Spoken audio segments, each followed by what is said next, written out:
What's going on, Dolphins fans? Kyle Krabs, Locked On Dolphins, your team every day here on the Locked On Network. And we are doing Power to the Pot Mailbag. Every week we do it. All the things that you want to talk about, or all of the things that we are talking about here today on the show. So strap in and let's get after it here on this week's Mailbag. You are Locked On Dolphins, your daily Miami Dolphins podcast, part of the Locked On Podcast Network, your team every day.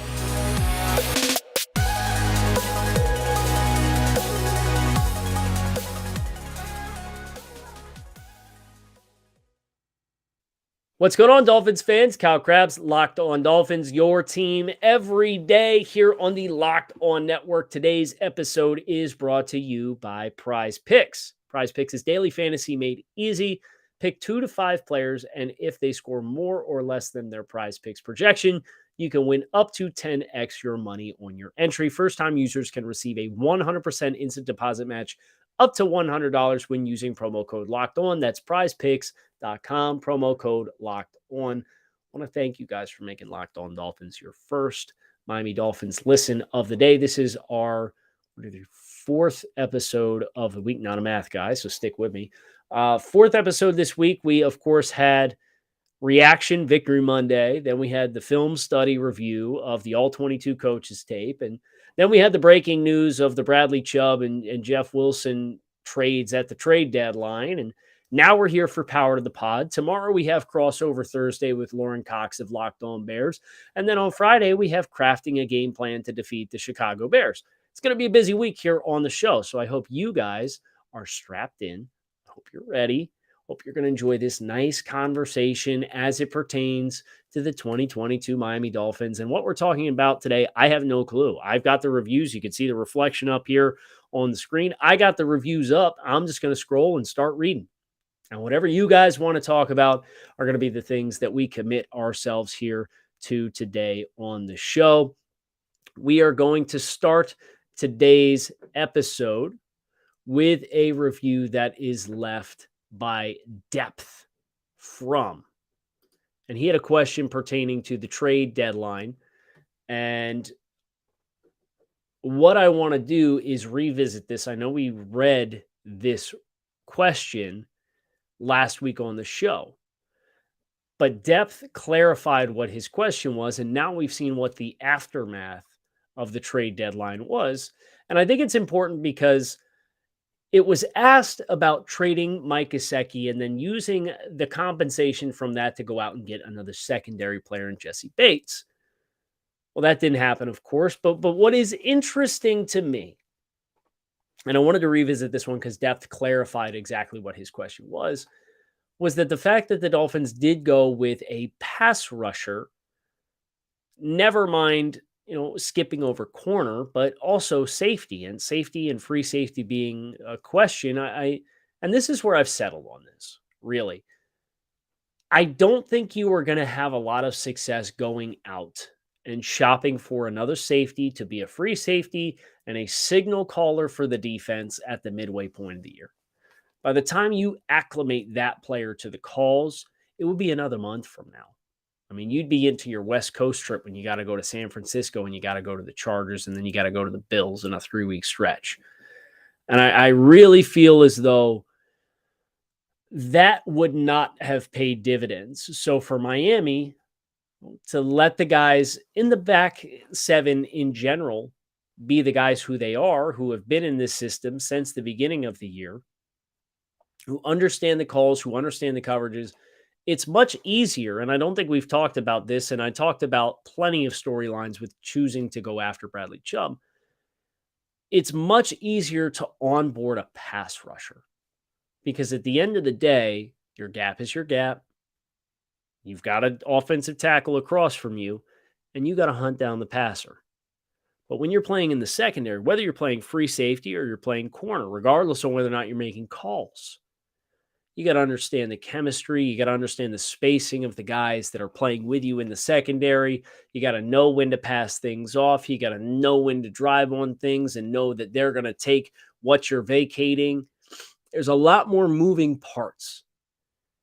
And that's a storyline that we have not acknowledged in the midst of this decision to trade for Bradley Chubb. So, in revisiting the clarified question from depth, which is, do you think you could take some of the assets from moving another player and then parlay it? We didn't see that. Now, what we did see was the Dolphins parlay trading away Chase Edmonds and acquiring Jeff Wilson, who had been mitigated because of the addition of Christian McCaffrey. So, pretty interesting stuff there in my mind, and the ideology that went into trading for a pass rusher. I know Chris Greer spoke yesterday and shared some of the thoughts around the value of bringing him to the table. But just continuing to digest this move more, you see the ways in which it makes sense. And again, as we said yesterday, this doesn't guarantee that it's going to work. But if you understand the thought process, it at least helps you to put yourself in those shoes and get excited about what they're trying to accomplish.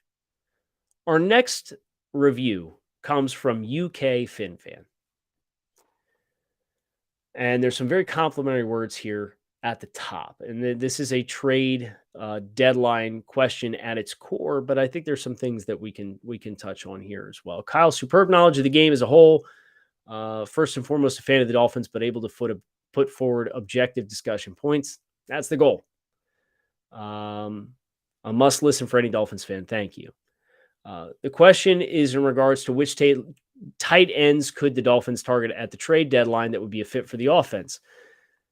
So that obviously is come and gone, and that wasn't a path that they chose to go after. But I wanted to read this one regardless to acknowledge UK FinFan, but then to also give Mike Gesicki his flowers.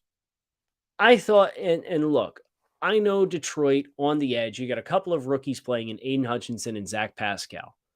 I know the front for Detroit is not an imposing group. I thought Mike Gesicki played the tight end position the best against Detroit than he has played all year long.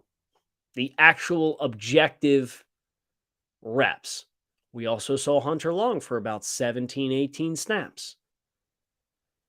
Can you continue to parlay that? And he played well. I know he scored well coming out of that game. Durham Smythe, some high points, some low points. But in general, tight ends in this offense, their primary objective historically has not been to be pass catchers, but instead to be players who win blocking. Because the success in capturing the edge on the outside zone in the toss game is unparalleled on this offense. And too many times you see defenders fighting through down blocks by our tight ends and getting out over top and forcing backs to have to cut back inside into pursuit. Can't happen. Not if the running game is going to be the best version of itself. Now, the Dolphins have tried to circumvent that by playing different players in that spot. You've seen some of Alec Ingold there. They're relying heavily on the wide receivers and hoping they get smaller players to crack down on. They're trying a bunch of different things. But long term, you need a player like a Dalton Kincaid from Utah, just as an example from the draft. You need a player like a Darnell Washington from the Georgia Bulldogs, just as an example from the draft. There's Sam Laporta from the Iowa Hawkeyes. There are a bunch of examples of players who are physical blockers with selectively reasonable receiving skills that I think are going to make a lot of sense for the Dolphins, and it should not be ignored. The Dolphins still have 3 picks in the top 100 when this is all said and done. They still have their 2, and they have 2 3s, including New England's, as things currently stand. So that is worth acknowledging, and I think there's going to be plenty of opportunities to address that position group, but those are the kinds of players, in my mind, long-term, who are going to be a part of that discussion. Kurt with a question, but before we get to Kurt, I have an analogy for you. Your house is like the end zone, so you want the best defense available to make sure that you keep those who would like to get in out. Did you know that over the holidays, property crimes like burglaries and package theft spike nationally? That's why our friends at Simply Safe Home Security are offering 50% off their award-winning security system so that more families can feel safe and secure this holiday season. Order your Simply Safe system for half off today and enjoy the advanced security and greater peace of mind that comes with that this holiday season. Simply Safe was named the best home security system of 2022 by U.S. News and World Report for the third year in a row. So don't miss your chance to save big on the only security system that I would recommend, which is Simply Safe Home Security. Get 50% off a new Simply Safe system at simplysafe.com/lockedonnfl today. This is their biggest discount of the year, so don't wait. That's simplysafe.com/lockedonnfl. There is no safe like Simply Safe. Kurt Millions with our next review. Beautiful show as always, not so much for the CB room. The question is as follows. The cornerback room is going to be the death of us. I know they stepped up last game. And this was prior to Detroit. This was the Pittsburgh game. But with a DB room that is so depleted, is going to be a hard road ahead of us. Anyone you're eyeing in free agency or trade to help X out? Should we have traded Byron Jones when we had the chance? Because even when he does come back, I still don't have faith in him. And I guess my question would be, why not?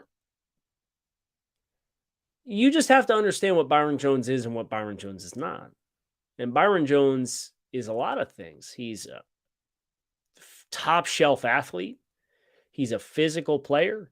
He can play man coverage. But in the same way that Noah Igbenogany is never going to thrive finding the football and making plays on the ball in coverage, that's been Byron Jones. You go back over his interceptions throughout the course of his career. He had very few in Dallas. He comes to Miami. He had one in zone coverage on a tipped ball against Kansas City, and then he made a toe tap on the sideline against the Bills in 2020. That's kind of been it. It's just not his strength. But what he can do, especially in the midst of the Bradley Chubb acquisition, is when he does come back, presuming that he does, and that is still a little bit of a projection, it gives you the ability to play both ways defensively. Do you want to play tight coverage and bring pressure and load guys up? Or do you want to play 4 and allow him to play a little bit more in zone, in which his eyes are in the backfield more as compared to playing man-to-man coverage? The versatility that comes with a return for Byron Jones is a potential exciting addition because at this point, it's house money. You've had to survive the first half of the season without him. If you get him back during the regular season, it's going to be like a trade deadline acquisition all over again for a player that knows the system and is a top shelf athlete, a premier position. I hope we see him back. I hope we see him back as soon as possible. But what the Dolphins have done is they've positioned themselves to mitigate their losses if they do not see him again. Always Joe Robbie to me with a question that was in regards to should the Dolphins have pursued Kareem Hunt? How would he fit within the system? I was surprised that there was that level of appetite to move Kareem Hunt amongst Dolphins fans. I don't regret that the team did not trade for Kareem Hunt. He's a talented back, very talented back, but he is a player who would have come at a greater cost of Jeff Wilson. Did not play in the same system. Kareem Hunt is a little bit more of a traditionally inside zone kind of runner. Whereas Chase Edmonds was the same thing. Raheem Mostert was definitively an outside zone runner. Jeff Wilson is definitively an outside zone style runner. Familiarity exists there. It's for a 5. I would expect the Dolphins will probably extend Jeff Wilson, given that the fact that they just traded a draft pick for him. He'll be a financially responsible decision at the running back position, and then you might get a running back pick on day 3 to be your third back, unless you're going to trust Savon Ahmed to do it. But I think the biggest hangup that I had with Kareem Hunt was the fact that traditionally between Kansas City and Cleveland, a little bit more inside zone style runner. So I don't have any regrets that Kareem Hunt was not a player that the Dolphins pursued. And I think Jeff Wilson is an exciting player to add to the mix based on his familiarity. Benjamin with our next question. Always love the show. Love hearing you talk Fins. Let's get hot in November and put the league back on notice. I like where your mind's at, personally. This is a fun question. With all the injuries to the DB room, while obviously in no world does this ever happen, but it's fun to imagine, who is your emergency corner to call up from coaching staff to the roster? Sam Madison or Pat Surtain? who's got juice left in them to put on the pads, and do you think they could hold it down for even just a game? Man, it'd be shame on me to doubt either one of these guys, right? But what I am going to do is I am going to double check because I want to know which one of these guys is younger, and I will bet on the guy that's younger. So Patrick Surtain, the original Patrick Surtain, is 46 years old. He was drafted in the second round. He's a 3-time Pro Bowler, 1-time All-Pro, 37 career interceptions. 46 years old. Sam Madison was drafted in 97. He's 48. So I'm going to go with Pat Surtain, the original model. That'll be my pick. But a really fun question. And two guys who, even in the midst of the lack of production from an interception standpoint, are players that I'm glad are a part of this coaching staff and make these corners better, especially these young guys who are getting bigger opportunities than they probably ever envisioned that they would get. D Fizzy with our next question. First of all, thank you for the daily dose of Dolphins football. You have a wealth of knowledge. It's refreshing for you to give us the sometimes brutally honest truth about our Fins. Well, thank you very much, sincerely. My question for you. It seems at times McDaniels tries to use tendency breakers to the point they aren't even tendency breakers and seem predictable. Do you see this as well? It's super frustrating not getting the ground game going and throwing the ball 9 times in a row with a backup quarterback behind a line held together with duct tape and bubble gum. I'll say this. I think Coach McDaniel has been as advertised from an offensive infrastructure perspective, but I think, as is the case with all young coaches, he's still finding the right balance to how he calls a game and how he handles challenges and timeouts and time management, all of those things, including personnel groupings and flow of the game call after you get out of the opening script. I think it's a fair criticism. I mean, I wouldn't look any further than the Trent Sherfield catch against Detroit that was definitively a touchdown that did not get challenged. And I couldn't believe that they didn't challenge it. They come out, they run the ball on 1st and goal from the 1. They don't get it. And then they got to go with an Alec Ingold QB sneak where they have to motion him in from the wing to take the snap from under center. I think it's fair feedback. It's something that I'm hoping that we will continue to get ironed out, but it's the little things. It's all the little things that you can only acclimate over time. And the question is, how talented is this team to overcome that growing curve along the way? And the addition of Bradley Chubb should make you feel very good about the Dolphins' opportunity and chances to survive the growing pains and have enough talent to still win enough games to be where we want to be at the end of the year. Prize Picks, daily fantasy done right. All you got to do is pick 2 to 5 players. And if they outperform or underperform their Prize Picks projections, you can win up to 10 extra money on your entry. There's no competing against other people. It is just you against the house. It's really fun in that regard. And they offer projections on just about every sport that you can watch, including NFL, NBA, NHL, PGA, college football, men's and women's college basketball, soccer, WNBA, esports, NASCAR, tennis, MMA, boxing, disc golf, Euro basketball, cricket, and more. Entries can be made in 60 seconds or less with safe and fast withdrawals. It is currently operational in over 30 states and Canada. So download the Prize Picks app or go to prizepicks.com to sign up and play daily fantasy sports. First-time users can receive a 100% instant deposit match up to $100 with promo code Locked On. You put $100 in, they're going to give you another $100. You put $50 in, they're going to give you another $50. Don't forget, it's promo code Locked On at sign up for an instant deposit match up to $100.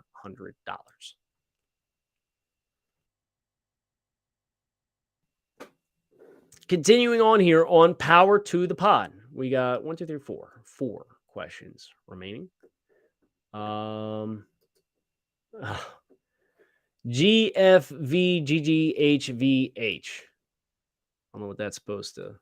If that's supposed to read as something that's egregiously over my head, my apologies.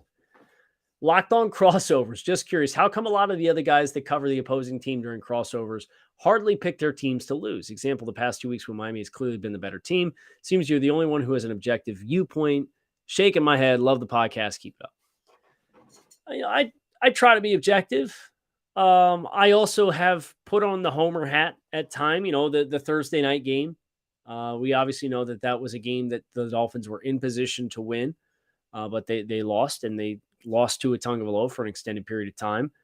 And when we did the crossover, I said, there's a lot of things that I look at here from a storylines perspective that would make sense to pick the Bengals, but I'm going to put the homer hat on. And if I'm going to be a homer, I'll at least let you know ahead of time. I'm going to be a homer. I think everybody wants to think the best for their team. And I think one thing that I'm excited for the Dolphins and in thinking the best for the team, and usually when we do predictions here on the show, or even back to when I was doing USA Today's Dolphins Wire, I've usually sold the team a little short.